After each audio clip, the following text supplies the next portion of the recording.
எல்லாருக்கும் வணக்கம். இன்றைக்கி நம்ம ஃபிலிம் கிரிட்டிக்ஸில் நம்ம பார்க்க போகிற படம் வந்து ரொம்ப முக்கியமான படம். இந்த படம் வந்து போன வருஷம் எண்டில் ரிலீஸ் ஆன படம். ஆனால் நான் பார்த்தது இப்போது இந்த வருஷத்தோட ஸ்டார்டிங்கில் தான் பார்த்தேன். இந்த வருஷத்தோட ஸ்டார்டிங் ரொம்ப சூப்பராக தொடங்கின மாதிரி ஒரு ஃபீல் அந்த படத்தை பார்த்ததுக்கப்புறம். அந்த படம் என்ன சொல்ல வருது, அந்த படத்தோட கருத்து இப்போது எவ்வளோ முக்கியம், அது இந்த சமயத்தில் அது எவ்வளோ ஒரு முக்கியமான படம். இப்போது இந்த காலகட்டத்தில் ஜாதி மதம் அப்படின்னு சொல்லிட்டு நிறைய கலவரங்கள், நிறைய பிரச்சனைகள் நடக்கக்கூடிய இந்த டைமில் இப்படி ஒரு படம் ரிலீஸ் ஆனது நம்ம தமிழ் சினிமாக்கும் நம்ம தமிழ் மக்களுக்கும் ஒரு பெருமைக்குரிய விஷயம் அது. அப்படி அந்த படத்தில் என்ன கருத்து சொல்லியிருக்காங்க, அப்படி அந்த படத்தில் நடித்தவங்க எவ்வளோ சூப்பராக நடிச்சிருக்காங்க, அந்த கதையோட அம்சங்கள் என்னென்னன்றதை பற்றி தான் நம்ம இப்போ இதில் பார்ப்போம்.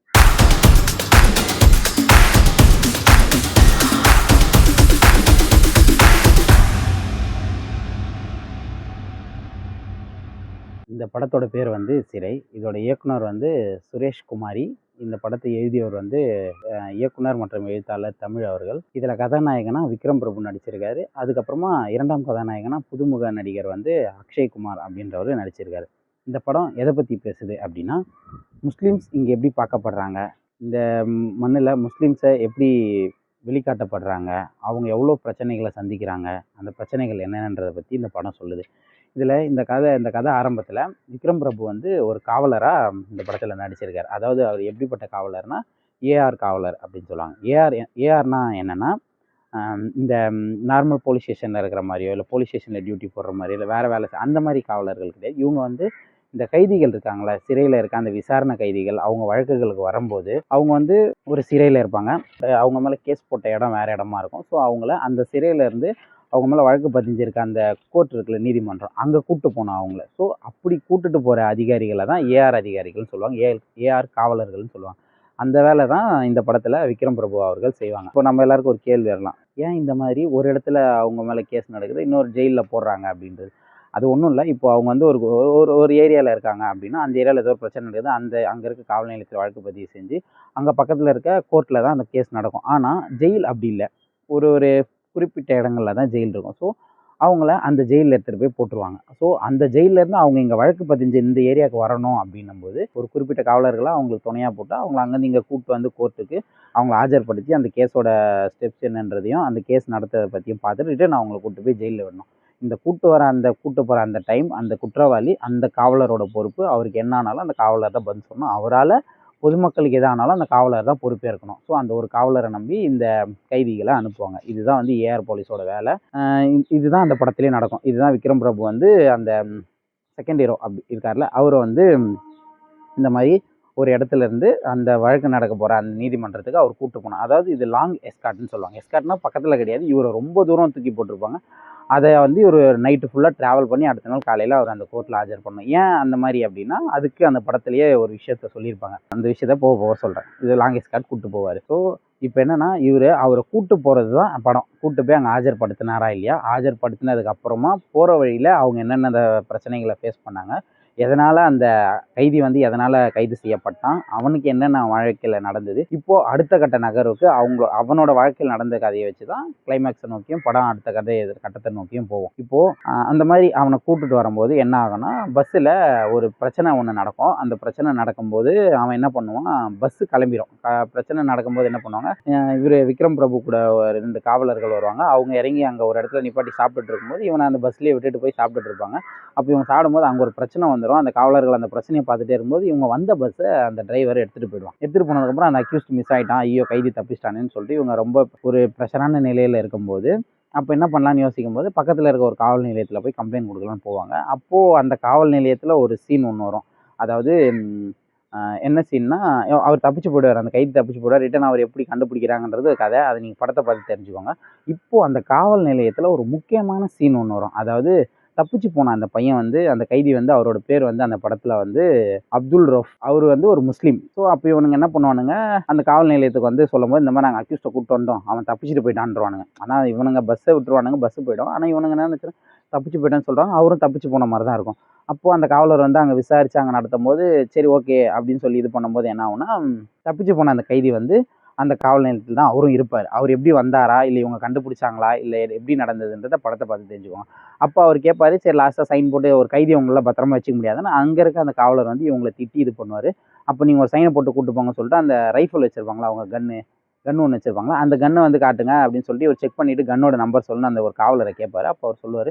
சொன்னதுக்கப்புறம் இன்னொன்று என்ன பண்ணுவார், ஏன் அது கன்று லோட் பண்ணியிருப்பாங்க, ஏன் கன்று லோட் பண்ணியிருக்கீங்கன்னு கேட்கும்போது அவர் சொல்லும்போது அப்படியே புல்லரிச்ச ஒரு சீன். அப்போ அந்த அந்த காவலர் இருக்கார்ல, அவர் கேட்பார், ஏன் முஸ்லீம் தானே, முஸ்லீம் தானே, ஐயா இல்லையா அவர் முஸ்லீம், ஏன் திரும்ப அவர் அழுத்தமாக அது முஸ்லீம்ன்றதையே அழுத்தி சொல்லுவார். அப்போ என்ன முஸ்லீம்கள்னா என்ன, அக்யூஸை வந்து எதிரிகளாகவும் அவங்கள கெட்டவங்களாகவும் பார்க்குற எல்லாருக்குமே செருப்பெடுத்து பிய அடிச்ச மாதிரி இருக்கும் அவங்க மூஞ்சிலேயே. அந்த சீன் அவ்வளோ ஒரு உணர்ச்சிகரமாக இருக்கும். அப்போ நாங்களும் எல்லா இடத்துலையும் தமிழனா, தமிழ் பண்பாட்டுக்கு ஏற்ற மாதிரி நாங்களும் அங்கங்கே தமிழ் உணர்வோடு வாழ்ந்துட்டு தாண்டா இருக்கணும், செருப்பால் அடிச்ச மாதிரி அந்த சீன் சொல்லி இந்த சீன் முழுக்கமே இந்த ஆர்எஸ்எஸ் சங்கி கும்பலுக்கும் இந்த இந்துத்துவா கும்பலுக்கும் செருப்பெடுத்து பலார்னு அடித்த மாதிரியே இருக்கும் அந்த சீன் மட்டுமே. எனக்கு முழு படத்தை விட அந்த சீன் மிக அற்புதமாகவும் மிக சூப்பராகவும் இருக்கும். அப்படி அந்த டைமில் இறந்து போன அந்த அப்துல் ரவுஃப்க்கு வந்து நம்ம அன்றைக்கு முதலமைச்சராக இருந்த கருணாநிதி அவர்கள் வந்து இரங்கல் கடிதம் எழுதி அந்த அப்துல் ரவுஃபோட தந்தைக்கு அவர் அனுப்பியிருக்காரு. இது ஒரு வரலாற்றில் சொல்லக்கூடிய பதிய வைக்க ஒரு பெரிய ஒரு உண்மை. இதை நம்ம யாரும் பார்க்கறதில்ல, முஸ்லீம்ஸ்கள் எப்பவுமே எதிரிகளாகவே பார்க்குறோம். இந்த இந்துத்துவா அப்படின்னு சொல்லிட்டு சுற்றிட்டு இருப்பானுங்க, இந்தியாவில் இந்துத்துவம் தான், இந்துஸ்க்கு எதிராக முஸ்லீம்ஸ் நிறையா பண்ணுறாங்கன்னு சொல்லிட்டு. இந்துஸ்க்கு எதிராக அவனுங்க தான் நிறையா பண்ணிகிட்டு இருக்கானுங்க.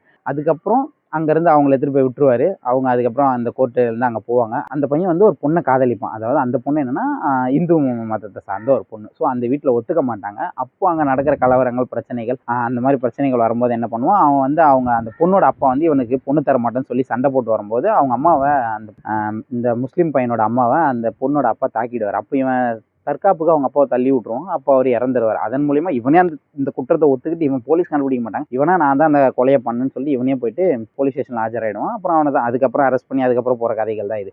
அப்போது விக்ரம் பிரபு இவன் ரிட்டர்ன் வந்ததுக்கப்புறம் விக்ரம் பிரபு கேட்பாரு, உனக்கு என்னதான்டா பிரச்சனை நடந்தது, நீ என்ன தவறு பண்ணிட்டு நீ உள்ளே வந்த, யாரை கொலை பண்ண அப்படின்னு கேட்கும்போது இந்த மாதிரி அவன் சொல்லுவான், நான் லவ் பண்ணேன், இந்த மாதிரி அந்த அவங்க வீட்டில் ஒத்துக்கல சார், அதனால் அவங்கள நான் தற்காப்புக்கு அடிக்கும்போது அவங்க அப்பா இறந்துட்டாரு அப்படின்னு சொல்லிட்டு.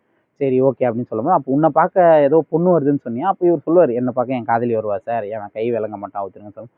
அப்போ அந்த பொண்ணுக்கு அவங்க அப்பாவை கொலை பண்ணதில் கோவம் இல்லையானா, அப்போ அவன் சொல்லுவான், நான் தெரிஞ்சு பண்ணல, தெரியாமல் பண்ணன்றதா அவள் புரிஞ்சுக்கிட்டா சார், அதனால எனக்காக அங்கே வரா அப்படின்னு சொல்லிட்டு சொல்லுவார். சரி அப்புறம் ஏன்டா நீ அங்கே தவறு பண்ண, உன்னை தூக்கிட்டு வந்து இந்த ஜெயிலில் போட்டாங்கன்னு சொல்லும்போது, அப்போது அதை நான் நடுவில் வந்து சொன்னல, இங்கே குற்றம் பண்ணவர் ஏன் தூக்கி அந்த ஜெயிலில் போட்டாங்கன்னா, அப்போது 1998 அந்த சைடு அந்த ஜெயிலில் வந்து என்ன நடந்திருக்கும்னா, முஸ்லீம்ஸ்க்கும் இந்து கைதிகளுக்கும் உள்ள ஜெயிலுக்குள்ள ஒரு பிரச்சனை நடந்திருக்கும். 2 பேரும் கலவரம், மத கலவரம் மாதிரி அடிச்சுக்கிட்டு 2 மதத்தினருக்கு பெரிய கலவரம் நடந்துச்சு. அப்போ என்ன பண்ணாங்க, அங்கே இருக்க முஸ்லீம்ஸ் எல்லாம் தூக்கி இங்கே ஜெயிலில் போட்டுருவாங்க, வேலூர் ஜெயிலில் கிட்ட இவங்களை போட்டுருவாங்க.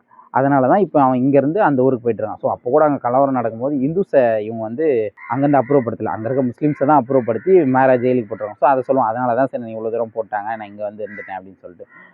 அதுக்கப்புறம் கதை அப்படியே போகும். அவங்க கோர்ட்டுக்கு போவாங்க, கோர்ட்டுக்கு போய் அங்கே விசாரணை நடக்கும். அங்கே என்ன நடக்கும்னா, இந்த காவலர்கள் வந்து எப்படி இந்த காவல் நிலையமும் நீதிமன்றங்களும் எப்படி கைதிகளை விசாரிக்கின்றத ஒரு கொடுமையான விஷயங்களை அவ்வளோ லெத்தாஜிக்காக அவங்க இப்போ செயல்படுறாங்கன்ற விஷயத்த காமிச்சிருப்பாங்க.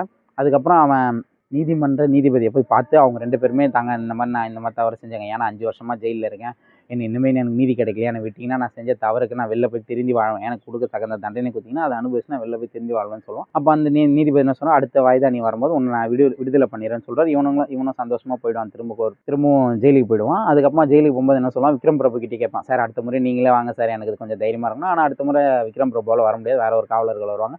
அதே மாதிரி திரும்ப அந்த இதுக்கு போவான், நீதிமன்றத்துக்கு போவான். அங்கே போயிட்டு திரும்ப பார்த்தா வேற ஒரு நீதிபதி மாறி இருப்பார். அப்போ இவனுக்கு என்ன பண்ணுறதுனே தெரியாமல் இருக்கும்போது அப்போது விக்ரம் பிரபு அவன் அங்கேருந்து மப்பியில் வந்து அதுக்கப்புறமா அங்கே வாதாடி அவன் அங்கே அவங்கள இது பண்ணி அந்த கேஸில் தான் அவனை வெளில கொண்டு வந்து அவனுக்கு ஒரு நல்ல வாழ்க்கையை அமைச்சு கொடுப்பான்.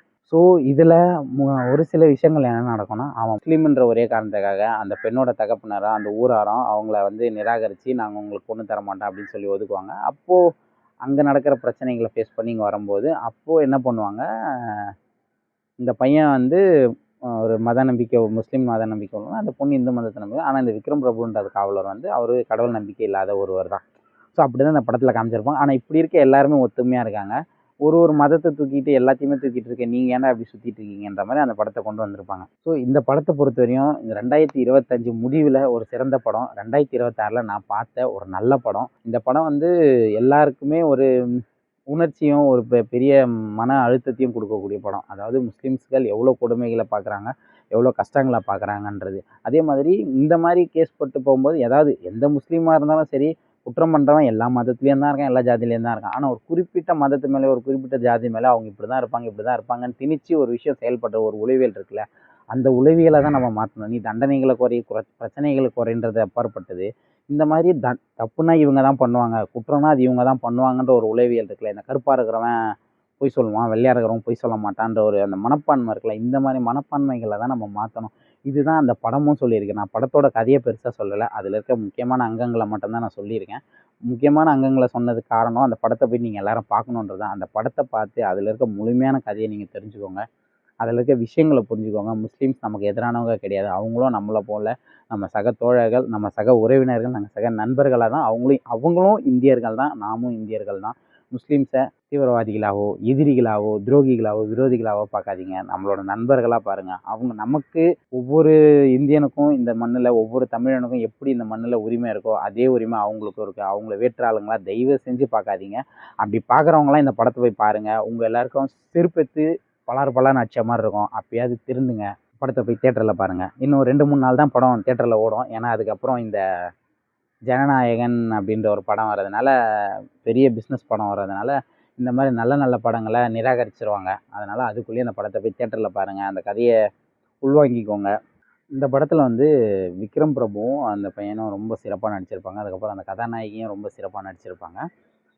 அவங்க தன்னோட காதலுக்காக என்னென்ன அவ்வளோ பிரச்சனைகளை ஸ்ட்ரகிள் பண்ணி கடைசியில் அவங்க எப்படி கல்யாணம் பண்ணுறாங்க, அவங்களுக்கு இந்த காவலர் எப்படி உதவுறாரு அப்படின்றது தான் இந்த படத்தோட அடுத்த கட்ட நகர்வுகளாகவும் படத்தோட கதையாகவும் இருக்குது. நான் இன்னும் பெருசாக படத்தை பற்றி எதுவுமே சொல்லலை. படத்தில் இருந்த அந்த கருத்துக்கள், அதில் அவங்க சொல்ல வந்த விஷயங்களை தான் நான் இங்கே டீட்டெயிலாக எக்ஸ்பிளைன் பண்ணியிருக்கேன். படத்தை போய் பார்த்து அந்த படத்தில் இருக்க கருத்துக்களை உள்வாங்கிக்கோங்க. அதே மாதிரி இந்த படத்தை பார்க்கும்போது எனக்கு இன்னொரு பெரிய விஷயம் ஒன்று என்னென்னா, இவ்வளோ நல்ல காவலர்கள்லாம் இருக்காங்களா அப்படின்றது தான் நான் பார்த்து பூரிப்பான ஒரு விஷயம். அதாவது இந்த படத்தை எழுதினார்ல அவர், டைரக்டர் தமிழ், அவர் வந்து ஒரு காவலராக பணிபுரிஞ்சவர் தான். இப்போ அந்த காவலர் பணியை விட்டுட்டு வந்து சினிமாவில் தன்னோட அரசியலை, சினிமாவில் தன்னோட கொள்கைகளை சினிமா மூலியமாக வெளிப்படுத்திட்டு இருக்காரு. எனக்கு என்ன அந்த இதை பற்றி எனக்கு என்ன தோணுதுன்னா, நீ நல்லவனாக இருந்தால் காவல்துறையில் இருக்கவே முடியாது.